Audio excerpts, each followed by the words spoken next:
저기 혹시라도 아버님 앞에서는 저하는 척하지 말아주세요. 괜히 불편하게 그러실 필요는 없으니까요. 제가 이 집의 사모님이 될 사람인데 나중에 잘리고 싶지 않다면요? 수민 씨, 지금 아버지께 무슨 얘기를 하는 거야? 그게 무슨 말투야? 수민 씨는 깜짝 놀라며 저를 번갈아 쳐다봤습니다. 아버님이라. 아니, 이분이 아버님이라고요? 안녕하세요. 저는 이른을 바라보고 있는 기업인 박광석입니다. 저는 경북 의성의 가난한 농촌 마을에서 6남매 중 막내로 태어났습니다.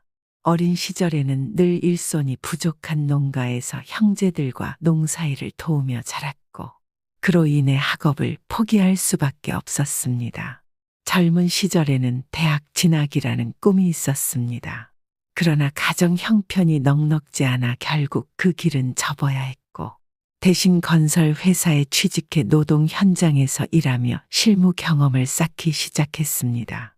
건설 현장은 살아남기 힘들었지만 저는 묵묵히 버텼습니다. 남들보다 더 땀 흘리고 몸을 굽히며 일하는 사이 내 힘으로 사업을 해보고 싶다는 소망이 생겼습니다. 결국 저는 부산에서 작은 건설 회사를 창업하게 되었습니다. 사무실은 겨우 서너 평 남짓한 방 한 칸이었죠. 품질과 성실함 하나로 사업을 키우기로 결심했습니다. 그렇게 부산 지역의 작은 건축 일을 하나둘씩 맡으면서 천천히 입지를 넓혀갔습니다. 저의 성실함은 고객들에게 큰 신뢰를 얻었고 입소문이 퍼지기 시작했습니다. 덕분에 제가 짓는 주택들은 부산 내 부자들 사이에서 인기를 끌게 되었습니다. 그 후로도 저는 건설업뿐 아니라 건자재 등 다양한 분야로 사업을 확장해 나갔습니다. 이제는 부산을 대표하는 기업으로 성장하며 안정적인 부를 이루었지만 평소 검소하게 살아왔기에 제 주변 사람들은 제가 얼마나 큰 부를 이룬 사람인지 짐작조차 못합니다. 저는 비싼 옷도 화려한 자동차도 필요치 않았고 오직 꼭 필요한 물건만 구매하며 소박하게 생활해 왔습니다. 하지만 이렇게 물질에 무심하게 된 건 그저 성격에서 비롯된 게 아닙니다. 그 배경엔 제 인생의 가장 큰 시련이 자리하고 있죠. 바로 아내가 세상을 떠난 날입니다. 아내는 장을 보고 돌아오던 길에 뜻밖의 교통사고를 당했고 그렇게 한순간에 제 곁을 떠났습니다. 사랑하는 사람을 그렇게 갑작스럽게 잃고 나니 제가 쌓아온 부와 성취가 마치 모래성처럼 허무하게 느껴졌습니다. 물질적 성취는 그저 잠깐의 위안일 뿐 삶의 참된 가치는 거기에 있지 않다는 것을 깊이 깨달았습니다. 그날 이후 저는 물질에 얽매이지 않는 삶을 결심했습니다. 인생의 덧없음을 깨닫고 나니 남은 인생 동안 진정으로 가치 있는 것은 무엇일까 끊임없이 고민하게 되었습니다. 제가 가진 재산과 시간 역시 결국 나 혼자 쓰기에는 지나치게 많다는 생각이 들었습니다. 그 후로 저는 매년 사회의 어려운 이웃들에게 기부를 이어오기로 결심했습니다. 해마다 기부를 이어가며 저는 그들에게 보내진 작은 희망이 저 자신에게도 깊은 위로가 되는 것을 느꼈습니다. 하지만 제 마음 한구석에는 여전히 외동 아들 준호에 대한 걱정이 자리 잡고 있었습니다. 어느새 결혼 정년기를 훌쩍 넘긴 나이인데도 이렇다 할 교제 상대는커녕 친구와 어울려 노는 모습조차 거의 본 적이 없으니 말입니다.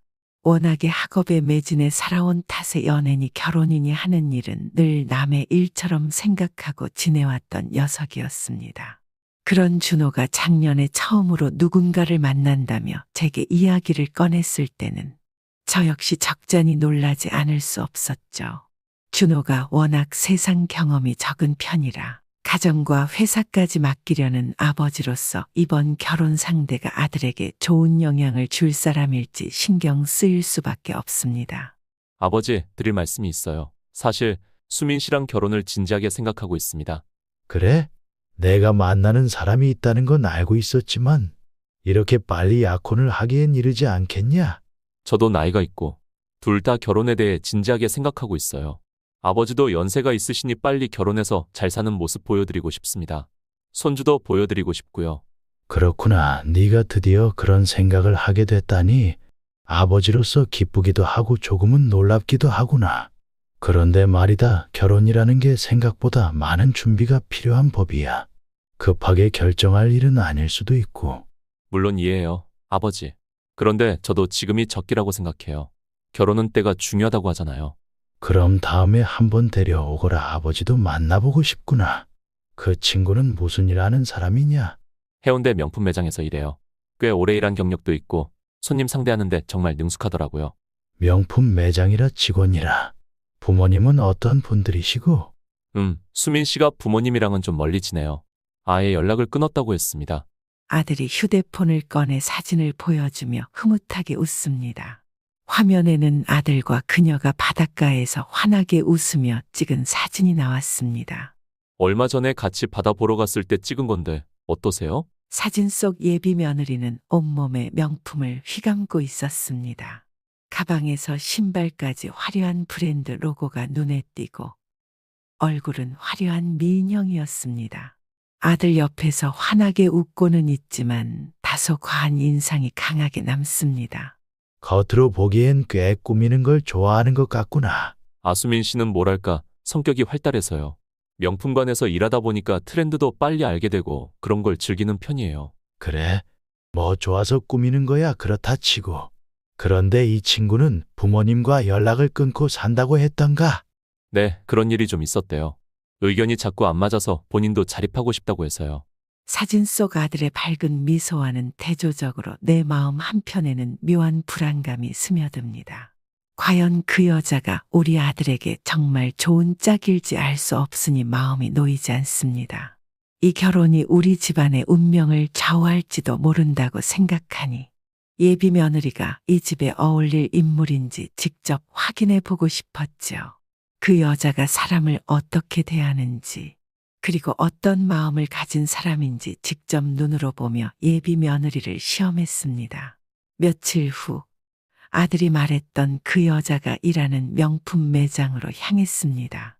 그날 저는 일부러 가장 평범하고 익숙한 옷차림으로 집을 나섰습니다. 상의 속에는 약간 색이 바랜 남색 셔츠를 입었는데 옷깃 부분도 자주 빨아 입어 조금 낡아 있었습니다. 하의는 베이지색 면 바지를 골랐습니다. 주름이 조금씩 생겨 있었고 다리 한쪽에는 작은 흠집이 난 자국이 보이기도 했죠. 구두도 특별히 닦지 않았습니다. 흙먼지가 묻어 있어 무심히 발을 움직일 때마다 살짝씩 뿌연 먼지가 올라왔습니다. 저는 이런 편안하고 자연스러운 옷이 몸에 더 맞았습니다. 머리도 굳이 단정히 빗지 않고 자연스럽게 손으로 몇 번 넘기기만 했습니다. 덕분에 거울에 비친 모습은 그저 평범하고 수수한 동네 어르신 같은 모습이었죠. 이런 모습으로 그곳에 들어가면 과연 저를 어떻게 대할지 궁금했습니다. 집을 나서려는 순간 가사도우미 미선 씨가 다가와 조심스럽게 인사를 건넸습니다. 회장님, 잘 다녀오세요. 어디 가시는 건지 여쭤봐도 될까요? 저는 대답 대신 미소로 답했습니다. 그럼 점심은 어떻게 하실까요? 미리 준비해 드릴까요? 아니, 괜찮아. 간단하게 해결하고 올 테니 걱정하지 말게. 알겠습니다, 회장님. 편히 다녀오세요. 고급 매장 앞에 서자 반짝이는 유리와 조명이 제 모습과 대비되어 더욱 눈에 띄는 것처럼 느껴졌습니다. 그 안으로 들어가면 비싼 가방과 옷들이 진열대 위에 깔끔하게 놓여 있어 마치 다른 세계에 온 것 같은 기분이 들 정도였죠. 문을 열고 들어서니 매장 내부에 은은한 음악이 흐르고 명품 가방들이 진열대 위에서 환하게 빛나고 있었습니다. 화려한 옷을 입은 사람들이 한가득인 매장에서 검정 긴 머리를 가진 여자가 손님을 응대하는 모습이 눈에 들어왔습니다. 바로 예비 며느리 수민이었습니다. 아들이 보여준 사진 속 얼굴과 똑같았습니다. 김수민이라는 이름표도 눈에 들어왔죠. 오뚝한 코에 단정한 분위기, 그리고 손님에게 환하게 웃는 모습이 인상적이었습니다. 하지만 겉 모습만으로 판단하기는 이른 법. 진짜 성격을 파악해 보기로 마음을 다잡았습니다. 일부러 수민에게 말을 걸기 위해서 앞선 손님들이 계산하고 나가는 시간을 기다리며 매장을 한 바퀴 돌며 물건을 구경하는 척했습니다. 예비 며느리가 저와 눈이 마주쳤지만 별다른 반응 없이 고개를 돌리더군요. 무시당하는 느낌이 들었지만 혹시나 하는 마음에 조금 더 기다렸습니다. 하지만 수민은 저에게는 눈길조차 주지 않았습니다. 조금 뒤 수민 씨가 다른 손님의 계산을 마치고 돌아서길래 가까이 다가가며 말을 걸었습니다. 저기, 이 가방 좀 보고 싶은데 가격이 얼마인가요? 제가 무심한 척 둘러보며 가방 하나를 가리키며 물었습니다. 예비 며느리는 제 옷차림을 흘낏 내려다보며 당혹감이 느껴지는 표정을 지었습니다.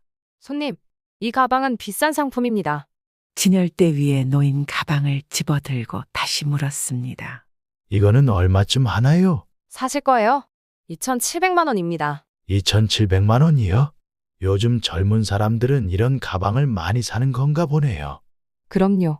고급스러운 물건에 투자하는 게 요즘 트렌드니까요.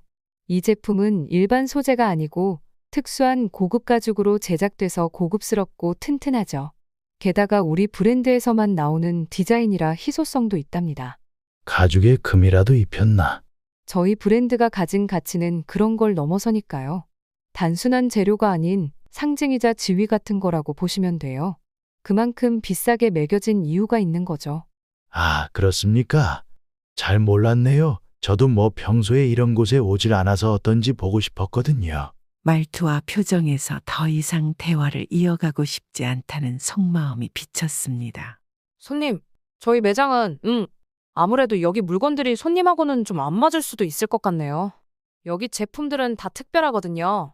여기 오시는 분들도 다 하이엔드 제품을 추구하세요. 제가 가방을 내려놓고 이번에는 진열대에 놓인 지갑을 하나 집어들었습니다. 수민이는 여전히 시큰둥한 표정이었지만 마지못해 저를 대답을 이어갔습니다. 이 지갑은 얼마인가요? 450만 원입니다. 그런데 이 재질은 왜 이렇게 얇아 보이죠?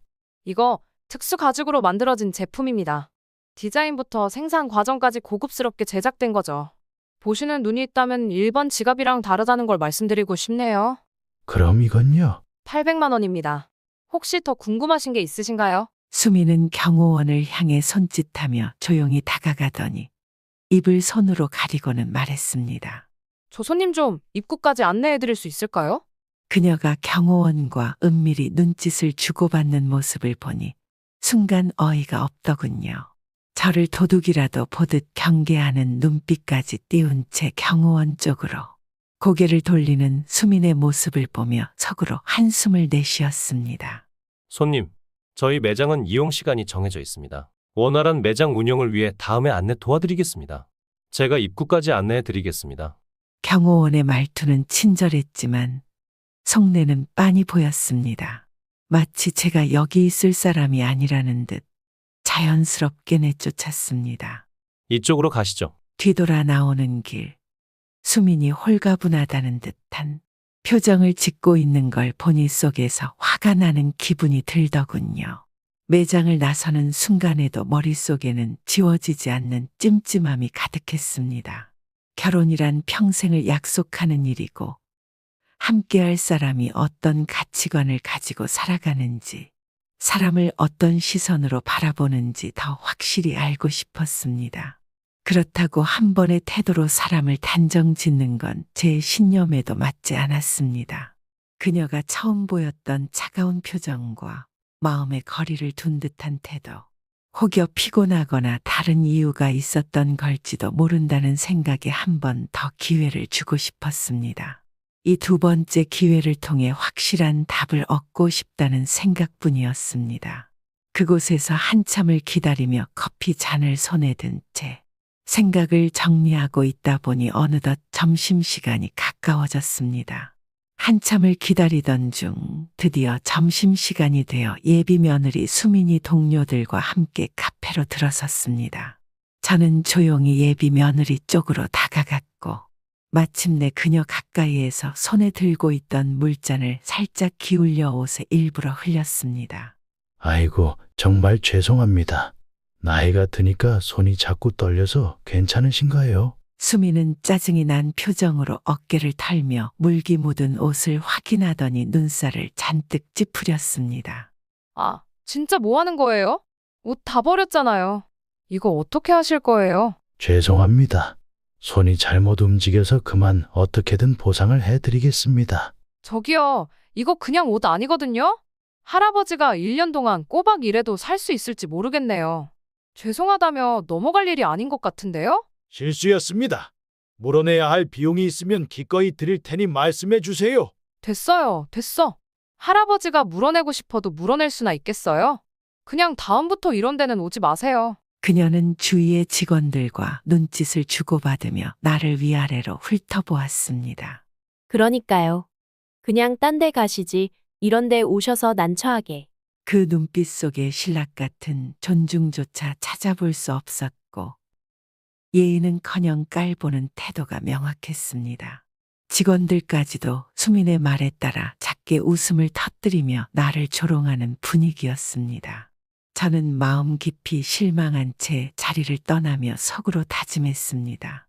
그녀의 진짜 모습을 확인하고 나니 더 이상 의심의 여지가 없었습니다.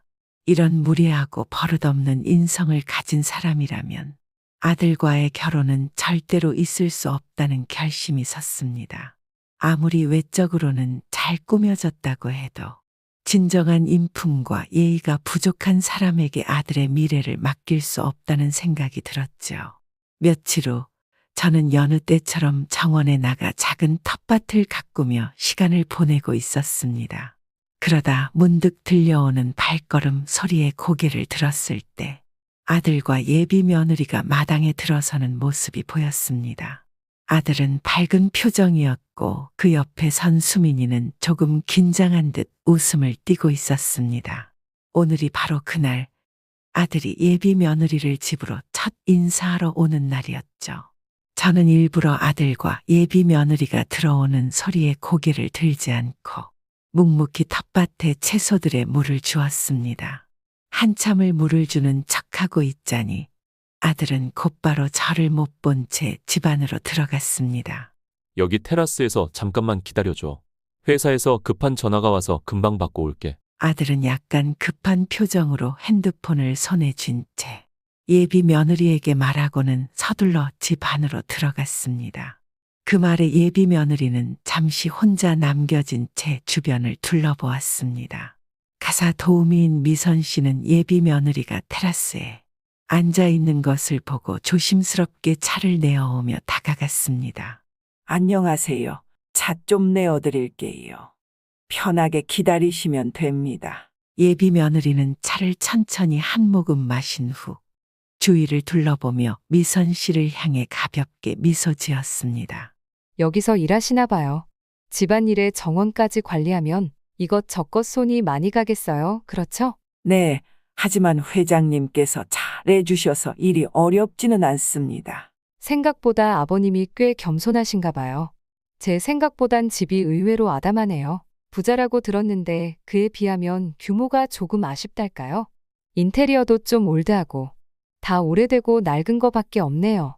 회장님은 참 겸손하신 분이세요. 이 집에서 오랜 시간 일해서 잘 알고 있습니다. 이 집에 제가 들어오면 여기저기 손봐야 할 부분이 많아 보이네요. 이 테라스도 좀 촌스러운 느낌이네요. 어휴, 현관문부터 시작해서 여기 나무까지 여기저기 고쳐야 할 부분이 한두 군데가 아니에요. 말씀하시면 언제든 안내해드릴게요. 다만 아버님께서는 오래된 물건들이 주는 편안함을 좋아하셔서 그대로 두는 걸 선호하셨거든요. 예비 며느리는 어깨를 으쓱하며 고개를 끄덕였습니다. 그렇군요. 뭐 그렇다 해도 이제 제가 들어오면 조금씩 바뀌겠죠. 젊은 감각도 필요할 테니까요. 예비 며느리는 마치 집안 주인이라도 된 듯 자연스럽게 차를 들었습니다. 다리를 꼬고 앉아 차를 한 모금 마시는 모습은 전혀 낯선 집에서 어색해하는 사람의 모습이 아니었습니다. 주변을 두리번거리며 집안 내부를 살피는 눈빛 속에는 마치 모든 것이 자신 것이라도 되는 듯한 여유로움이 배어 있었습니다. 미선 씨는 집으로 들어가던 중 저를 발견하고 순간 흠칫 놀라는 표정을 지었습니다. 저는 가벼운 미소로 고개를 끄덕여 보였습니다. 미선 씨도 약간 당황한 듯 미소를 지으며 저를 보더니 차분히 고개를 숙여 묵례를 한 후 집 안으로 들어갔습니다. 수미는 무심한 표정으로 차를 한 모금 들이켜다가 느릿하게 몸을 돌려 뒤를 돌아보았습니다. 고개를 돌린 순간 저와 눈이 마주쳤죠. 순간 수민의 얼굴이 굳어졌습니다. 곧 그 표정이 놀람으로 바뀌더니 숨을 살짝 들이마시는 모습이 역력했습니다. 아니, 여기서 일하시는 거예요? 미소를 띤 제 얼굴을 다시 힐끔거리며 쳐다봤습니다. 아마도 제가 이 집에서 일하는 정원사나 관리인 정도로 생각한 모양입니다. 주변을 한번 둘러보더니 다소 여유로운 표정을 지으며 말했습니다. 아, 저기 혹시라도 아버님 앞에서는 저하는 척하지 말아주세요. 괜히 불편하게 그러실 필요는 없으니까요. 제가 이 집의 사모님이 될 사람인데 괜한 오해 생기는 일 없었으면 해서요. 나중에 잘리고 싶지 않다면요.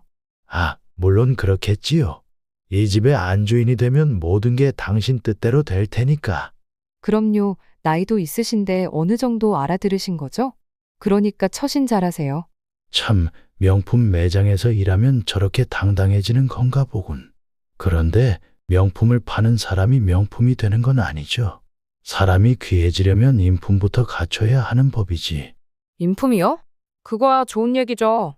근데 세상은 그렇게 돌아가지 않아요.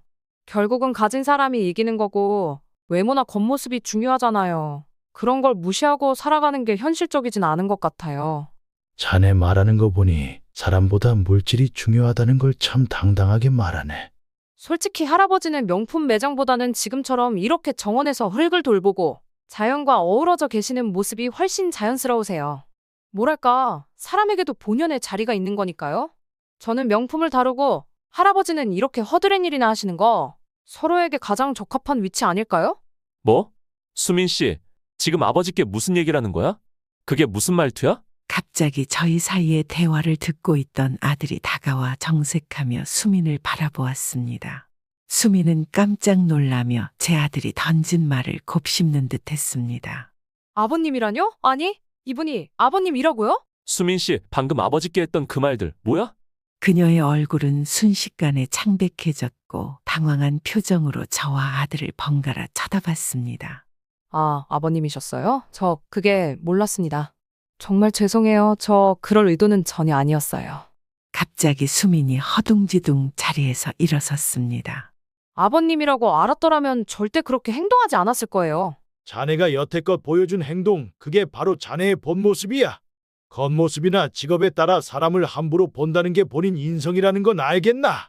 명품 타령의 사람 깔보는 태도로 이 집에 어울린다고 생각하나? 이 집이 자네가 생각하던 대로 그저 돈과 명품으로 꾸며진 곳이라 여겼다면 오산이야.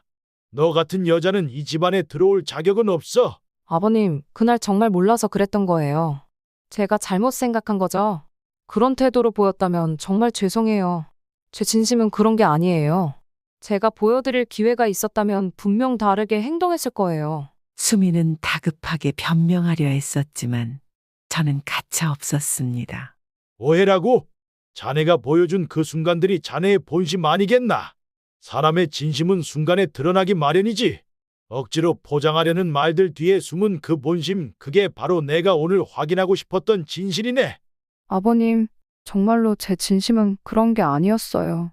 아버님께서 저를 그렇게 시험하신 것도 연태 씨를 아끼시는 마음이 크시다는 걸 알게 되니까 제가 그걸 미처 몰라서 속상하게 해드렸다면 정말 죄송합니다. 제가 연태 씨를 사랑하는 마음만큼은 거짓이 아니에요. 한 번만 기회를 주신다면 제가 다르게 행동할 수 있는 사람이라는 걸 보여드리고 싶어요. 기회를 달라? 사람을 함부로 보고 무시하고 깔보는 태도가 자네 본성이네. 내가 보기에 자네는 사람을 있는 그대로 존중할 줄 모르고 자기보다 조금이라도 나아 보이지 않는 이들은 무시하고 깔보는 태도가 몸에 배어있는 것 같네. 시원찮은 학력도 버리도 성품까지 못하나 우리 아들보다 뛰어난 것 없는 자네를 가족으로 받아들일 이유가 있나? 결국은 자네의 잣대로 남을 평가하고 자기 마음대로 판단할 것이 뻔한데 내 아들의 미래를 맡길 순 없어. 아들은 혼란스러운 눈빛으로 제게 물었습니다. 아버지, 대체 그게 다 무슨 말씀이세요? 무슨 일이 있었던 거죠? 내가 예비 며느리라며 수민이 이야기를 처음 꺼냈을 때부터 난 조금은 불안한 마음이 있었다. 그래서 며칠 전 수민이가 일한다는 명품 매장에 직접 가봤지. 단지 확인하고 싶었어. 우리 집에 들어올 사람이 과연 어떤 사람인지. 아버지께서 직접 수민 씨가 있는 매장에요? 그래, 나를 하찮게 보는 듯한 태도를 보였어. 사람을 겉모습으로 판단하는 게 아주 몸에 배어 있는 것처럼 행동했어. 내가 허름하게 입고 갔다고 무시하면서 하대하고, 내가 무슨 물건이라도 훔치려는 사람처럼 의심의 눈초리를 보내더군. 명품 매장에서야 내가 남처럼 보였을지 모르지. 그렇지만 사람을 그렇게 얕잡아 본다는 건 다른 곳에서도 다 똑같이 한다는 거야. 아들의 얼굴에 실망감과 충격이 서려 있었습니다. 드디어 아들이 한숨을 크게 내쉬더니 차가운 목소리로 수민을 향해 말했습니다. 수민 씨, 이게 다 무슨 말이에요? 준호 씨, 아버님께서 갑자기 나타나셔서 일부러 저한테 물을 쏟으신 거예요. 제가 무슨 실수를 했는지 보시려고 그런 건지 갑작스러워서 잠깐 실수했어요. 그럼 그 상황에서 그렇게 사람을 무시하고 대했던 이유는 뭐죠? 아버지께 예의도 없이 말하고 그렇게 말투를 높여가며. 내가 그렇게 나쁜 사람은 아니에요.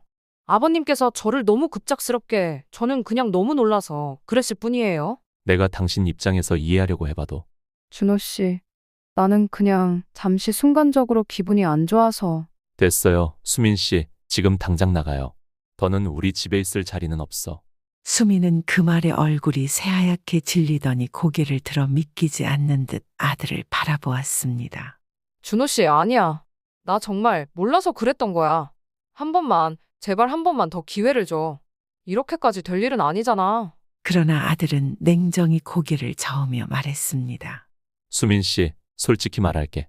내 아버지를 그렇게 대했단 사실에 완전히 질렸어. 내가 무슨 자격으로 내 가족을 함부로 평가하고 무시할 수 있다고 생각하는 거야? 수민이 당황하며 손사래를 치려 했지만 아들은 멈추지 않았습니다. 준호 씨, 나 정말 변할게. 앞으로 아버님께도 더 잘하고 너를 사랑해서 여기까지 온 거잖아. 장난해? 내가 아무리 사랑이 어쩌고 해도 내가 그걸 믿어줄 것 같아? 됐어. 들을 필요도 없어. 너 같은 사람과는 끝이야. 나가. 우리 집에 발도 들이지 마. 수민은 아들의 차가운 말을 듣고 잠시 말을 잇지 못하더니 답답한 듯 고개를 들어 하늘을 바라봤습니다. 자네가 명품 매장에서 일한다고 해서 자네가 명품이 되는 건 아니야. 진정한 명품은 그 가격이나 브랜드가 아니라 그 안에 깃든 가치를 뜻하지. 그 가치를 가장 잘 보여주는 건 돈이 아니라 사람의 인품이야. 자네가 입고 있는 그 화려한 옷과 비싼 장식들 겉보기엔 번듯해 보일지 몰라도 속이 비어 있다면 그건 그저 빈 껍데기에 불과하네. 예비 며느리는 눈을 피하려는 듯 고개를 숙였습니다. 그저 저를 무시했던 말투와 태도, 그리고 스스로를 이 집의 사모님으로 자리 잡은 듯한 태도가 전부 허상이었음을 깨닫게 하는 순간이었습니다. 진정한 명품은 돈으로 걸칠 수 없는 거야. 사람의 본성이 보석이고 인품이야말로 진짜 값어치 있는 옷이지. 자네처럼 속이 텅 빈 사람이 입은 비싼 옷은 오히려 보기 민망할 정도로 어울리지 않아. 인생은 겉으로 보이는 것 이상의 무게가 있는 법이야. 그때 조용히 상황을 지켜보던 가사 도우미 미선 씨가 다가왔습니다. 낮은 목소리로 수민에게 정중히 말했습니다. 수민 씨 입구까지 안내해드리겠습니다. 그리고 여기서 더 소란을 피우시면 경찰을 불러야 할지도 모르겠네요. 그 순간 제 머릿속에는 며칠 전 명품 매장에서 쫓겨나던 장면이 스쳐 지나갔습니다. 그때의 냉정하고 모욕적인 순간이 이곳에서 반대로 재현되고 있었던 것이죠. 이제는 이 집안의 가사도우미 마저 진작 취급하며 이 집에서 떠나라고 하는 상황. 이게 뭐죠? 저한테 이렇게 무례하게 대하는 거예요? 지금 이거 갑질인 거 아세요? 진짜 웃기네요. 뭐 경찰이요? 인터넷에 올려서 당신네들이 어떻게 일하는지 똑똑히 보여주면 될 것 같네요. 어디 두고 보세요. 그런데도 미선 씨는 한 발 물러서지 않고 조용히 수민을 바라봤습니다. 수미는 환한 얼굴로 입구 쪽을 향해 가면서도 거칠게 말을 내뱉었습니다. 두고 봐. 내 손님 중에 대단한 사람들 얼마나 많은 줄 알아? 내 전화 한 통이면 사람 하나 바보 만드는 일쯤은 아무것도 아니야. 아들은 두 손을 주먹 쥐며 말을 잇지 못한 채 복잡한 표정으로 그녀의 뒷모습을 바라보았습니다. 그간 수민에게 쏟아부었던 시간과 마음이, 그리고 그에 대한 믿음이 한순간에 무너진 듯 허탈함이 얼굴에 드러났습니다. 아버지, 정말 죄송합니다. 제가 사람을 제대로 보지 못했네요. 이렇게까지 될 줄은. 때로는 큰 대가를 치르고 나서야 무엇이 진짜 중요한 것인지 깨닫는 법이지. 앞으로는 외모나 겉모습보다 그 사람의 마음을 보고 판단하거라. 그날 이후로 수민에 대한 꺼림칙한 마음을 떨쳐내기 힘들어하던 미선 씨는 결심을 한 듯 수민이 일하던 명품 매장을 직접 찾아갔습니다. 아무렇지 않은 척 매장 안을 둘러보며 수민의 동료 직원을 기다리던 미선 씨는 마침 한 여직원이 다가오자 천천히 이야기를 꺼냈습니다. 안녕하세요. 여기 수민 씨라고 혹시 잘 지내고 있는지 궁금해서요. 근데 요새는 안 보이더라고요. 직원은 수민의 이름이 나오자마자 표정이 조금 굳어졌습니다. 그리고는 미선 씨에게 조용히 말을 꺼냈습니다. 아, 김수민 씨 말씀이시군요. 얼마 전에 해고당했어요. 어머, 그래요. 혹시 무슨 사정이라도 있었나요? 직원은 한참 주저하더니 미선 씨의 눈을 보며 차분히 속내를 꺼내기 시작했습니다. 사실 수민 씨가 이곳에서 근무할 때 고객들하고 여러 차례 트러블이 있었습니다. 그 뒤로는 VIP 고객들 사이에서도 평판이 좋지 않았고요. 그 때문에 상사에게 수차례 경고를 받았지만 좀처럼 개선되지 않았어요. 혹시 매장에서 일하실 때 수민 씨가 어떤 이야기를 자주 하는지 좀 알 수 있을까요? 수민 씨가 원래는 자기 일에 열중하는 타입이었어요. 이 매장에서 오랫동안 일하기도 했고요. 그런데 얼마 전부터 자기 남자친구가 엄청난 부자라며 자랑을 하더군요. 듣기로는 무슨 건설 회사 회장님 아들이라면서요?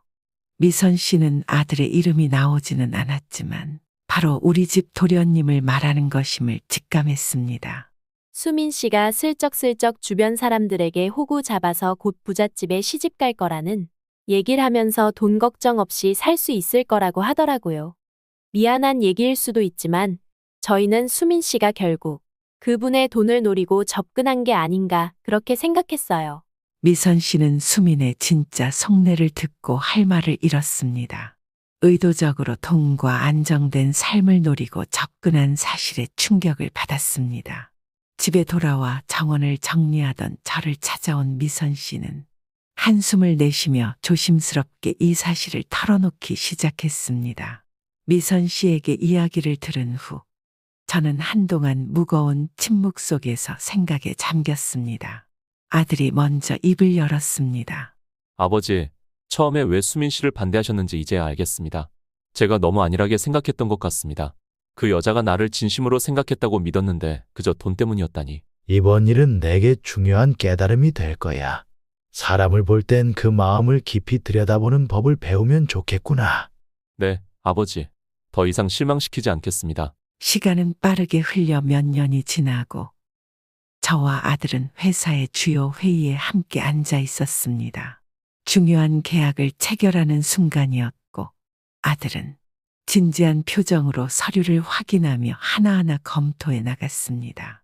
저는 아들이 당당하고 자신감 있게 일하는 모습에서 진정한 리더의 모습을 느낄 수 있었죠. 계약서의 마지막 서명을 한 뒤 아들은 말했습니다. 아버지, 오늘 여기까지 올 수 있었던 건 모두 아버지 덕분입니다. 아버지께서 가르쳐 주신 것들이 없었다면 지금의 저는 상상할 수도 없었겠죠. 아들은 이제 진정으로 사람을 존중할 줄 알고 일의 소중함을 깨달은 것에 자랑스러움을 느꼈습니다. 너는 이제 나보다 더 훌륭한 리더가 되었구나, 아들아. 너라면 이 회사를 맡기고도 마음이 편할 것 같다. 아버지처럼 사람을 소중히 여기고 성실하게 이끌어 가겠습니다. 제가 부족할 때마다 아버지의 가르침을 떠올리며 앞으로도 노력할 거예요. 아들에게 회사를 물려주고 나서 저는 한결 가벼운 마음으로 하루하루를 보내고 있습니다. 바쁘게 살던 지난 날들과 달리 이제는 소박한 일상 속에서 작지만 소중한 순간들을 음미하며 지내죠. 어느 일은 점심 골목 어귀에 자리 잡은 작은 밥집에 들렀습니다. 이곳은 동네 어르신들을 위해 단돈 3,000원의 든든한 한 끼를 제공하는 소박하지만 정이 넘치는 곳이었죠. 들어서자 반갑게 맞아주는 주인 아주머니가 오래된 팬에 밥을 퍼담고 정성스레 만든 반찬을 곁들여 한 상을 내어주었습니다. 그때마다 주머니에서 봉투를 꺼내 아주머니께 슬며시 전하고 나왔습니다. 봉투 안엔 후원금이 담겨 있었죠. 사장님, 이걸로 조금이라도 가게에 보탬이 되시면 좋겠습니다. 덕분에 동네 어르신들이 든든한 식사를 할 수 있네요. 아주머니는 이내 고맙다며 저를 배웅해 주셨습니다. 이렇게 작게나마 힘을 보태면서 진심 어린 나눔이 우리 사회에 따뜻한 힘이 되길 바라는 마음이 컸습니다. 저는 여태껏 노력과 성실함을 소중히 여겼기에 사람의 진가가 겉으로 드러나는 것이 아니라는 사실을 믿어왔습니다. 그리고 이번 일로 저희 가족도 함께 중요한 교훈을 얻었죠. 제 이야기가 여러분께도 어떤 순간에서든 사람을 볼 때 가장 중요한 것이 무엇인지 되돌아볼 수 있는 계기가 되었길 바랍니다. 이번 이야기가 여러분 마음에 작은 울림이 있었다면 좋아요와 구독 부탁드립니다. 앞으로도 함께 나눌 소중한 이야기로 찾아뵙겠습니다. 감사합니다.